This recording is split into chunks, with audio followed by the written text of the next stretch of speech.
Je vous fais donc cette vidéo sur un exercice qui reprend un peu toutes les formules du cours.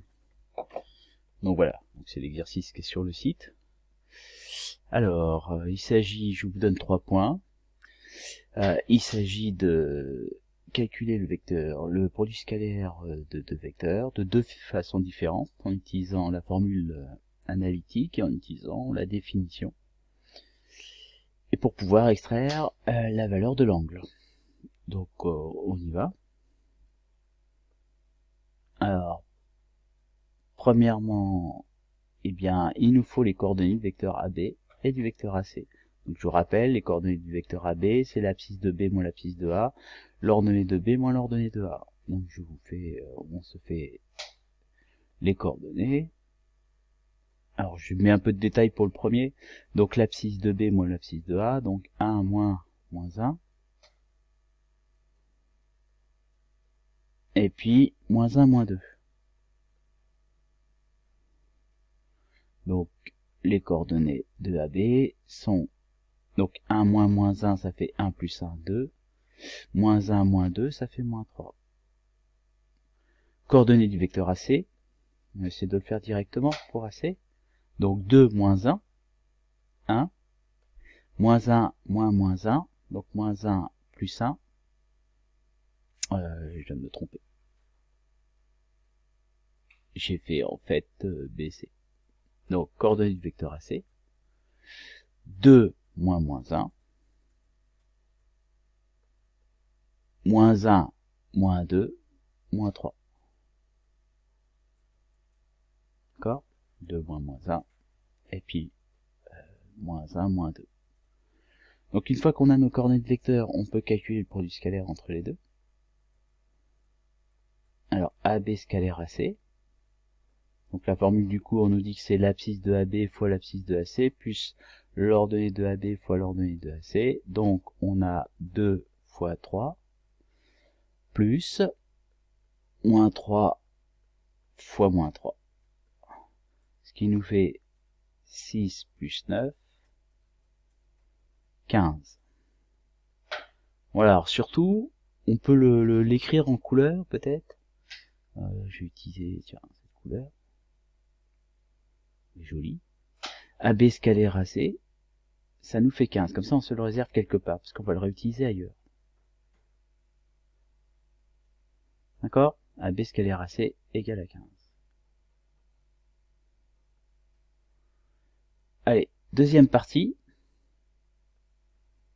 Deuxième question. On utilise la formule du cours, la définition, le produit scalaire entre AB et AC, c'est la norme de AB, je rappelle que la distance c'est la norme du vecteur, fois la norme de AC, fois le cosinus de l'angle entre AB et AC, l'angle centré en A. Alors, AB, je l'écris, AB scalaire AC égale distance AB. Donc la distance AB, on va peut-être le faire en dessous. La distance AB, c'est la norme du vecteur AB, donc pareil, vous allez voir le cours. On vient de calculer les coordonnées du vecteur AB, donc la formule du cours, c'est la racine carrée de l'abscisse au carré, plus l'ordonnée au carré. Donc on se retrouve avec racine carrée de 4 plus 9, racine de 13.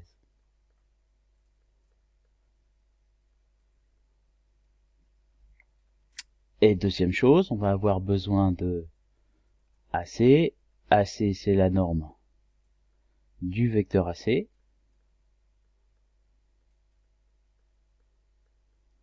C'est donc racine carrée de 3 au carré plus moins 3 au carré. Voilà, l'erreur à ne pas commettre, c'est de ne pas mettre de parenthèse.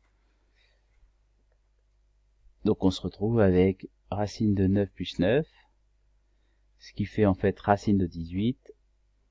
On peut le laisser comme ça, mais on va simplifier. Racine de 18, ça nous fait 9 fois 2, 18, donc 3 racines de 2. Bon, je n'explique pas en détail la simplification des racines carrées. C'est pas l'objet de la vidéo, mais votre calculatrice, de toute façon, déjà, c'est simplifié. Fois cosinus de l'angle que l'on cherche, hein, c'est notre inconnu.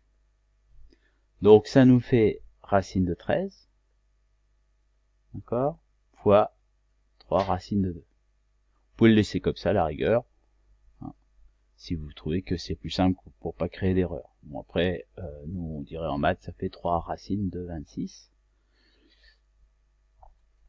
Mais le but c'est d'arriver au bout.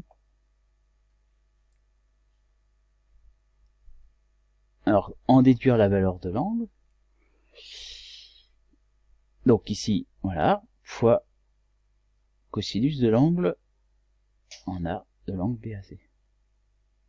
Alors vous voyez ce qui se passe, c'est que vous avez le produit scalaire AB scalaire AC, que vous avez aussi ici, que vous avez calculé de deux façons. Là, vous avez le résultat, et là, vous avez une inconnue que vous ne connaissez pas, mais vous avez le résultat. Donc là, vous pouvez dire que ça, je vais le mettre après question 3. Des questions 1 et 2, je vais mettre ça comme ça.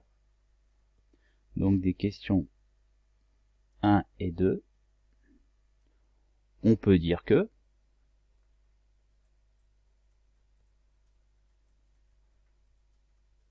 en fait, AB scalaire AC, il est égal à 15, ça c'est la question 1, et il est aussi égal à racine de 13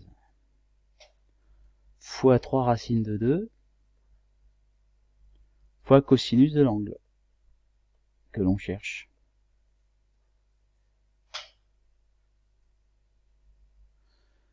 Donc, on cherche le cosinus de l'angle dans un premier temps. Donc, si tout ce qui n'est pas attaché à cosinus de l'angle, on le passe de l'autre côté. On repère bien les opérations, ce sont des multiplications.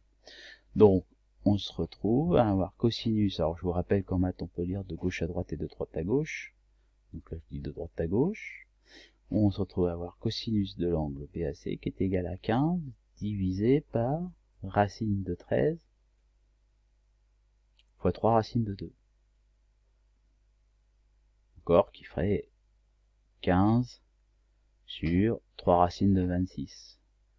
Mais à la rigueur, peu importe les simplifications, hein, on faudrait qu'on remonte la racine carrée au numérateur. Là, le but de toute façon, c'est d'avoir l'angle. Donc, on est sur un passage juste numérique. Alors, la fonction réciproque associée à cosinus, c'est arcosinus ou cosinus moins 1, en fonction des calculatrices et des écritures. Donc en tout cas, faut le trouver à la calculatrice.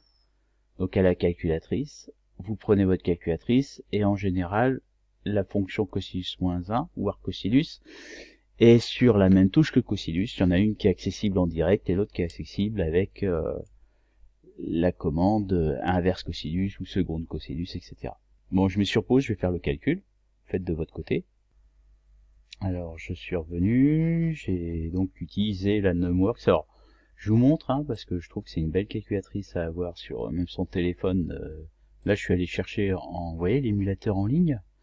Et j'ai tapé donc Shift Cos pour avoir A cosinus, hein, qui est la même chose que cosinus moins 1. Et j'ai tapé 15 sur 3 racines de 26. Vous avez au passage, et vous avez fait la simplification, hein, la remontée de la racine carrée.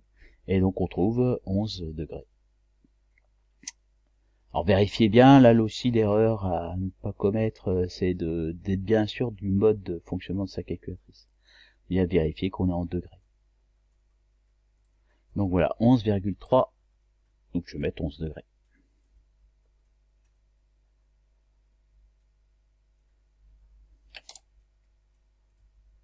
Et dernier élément d'information, sur le site, non, je vous mets le site face à vous.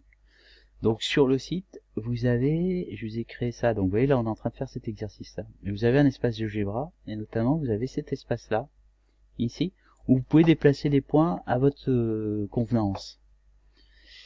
Alors j'ai zoomé un peu, bon le problème c'est que j'ai presque mis trop d'informations, mais vous voyez, là je déplace mon point, alors, regardez le produit scalaire se calcule, donc là c'était moins 1, 2,